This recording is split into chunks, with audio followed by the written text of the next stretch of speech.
Youths of Kamwala constituency have bemoaned the defunct state of the Kamwala Skills Development Center, which they say puts them at risk of substance and alcohol abuse due to the lack of productive activities to venture in within the constituency. Speaking to Cabinet News, the youths state that previously they could acquire skills such as carpentry and tailoring and were hoping for the center to be revamped, especially with the increase in the Constituency Development Fund CDF from 1.6 million kwacha to 25.7 million kwacha.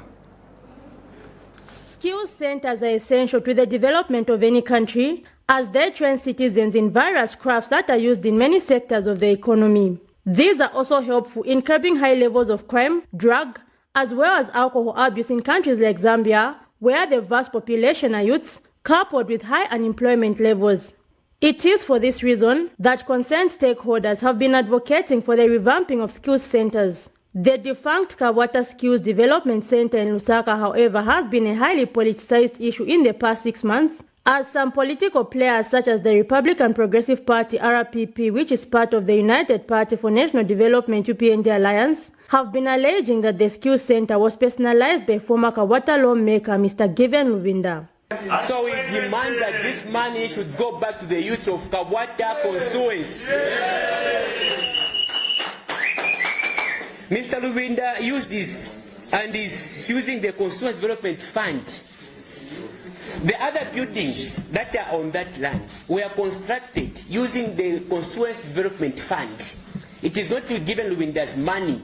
No, it is our money. It is the youth money from this constituency.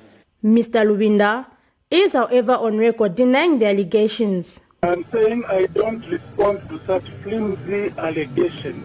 I tell them that I don't respond to such flimsy allegations. Some youth spoken to within the constituency say they were hoping for the skills center to be revamped, especially with the increase of Constituency Development Fund CDF from 1.6 million kwacha to 25.7 million kwacha so that they can acquire various skills. We need to acquire ourselves in some of the things that they do here. We need to be doing catering and carpentry. So we don't know how we're going to be manage it. Because this property is for government, but us here we are not even benefiting anything. For us, what we just need for government is to help us.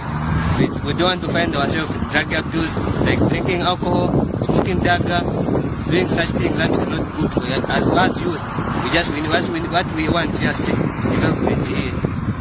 Meanwhile, Area Councillor Mr. Mainda Simata says he will on Monday, 21st February 2022, report Mr. Lubinda to the Anti-Corruption Commission ACC for what he has termed as corrupt acts.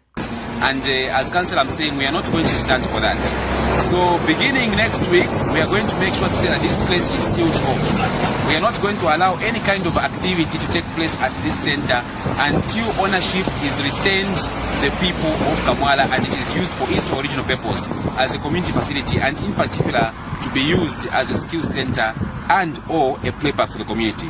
So we are going to make a follow-up with the Immigration Department. We are also going to make up a follow-up with the Kamwala Secondary School, where one of the board members called Mr. Lwenje is a board member. We don't know in what capacity a teacher in the government can be also sitting on the board of this particular facility. So we are going to make those follow-ups and we're going to get to the bottom of this issue. Meanwhile, Cabinet News will continue to monitor the development of this story until it reaches its conclusion. Zipporah Mshala,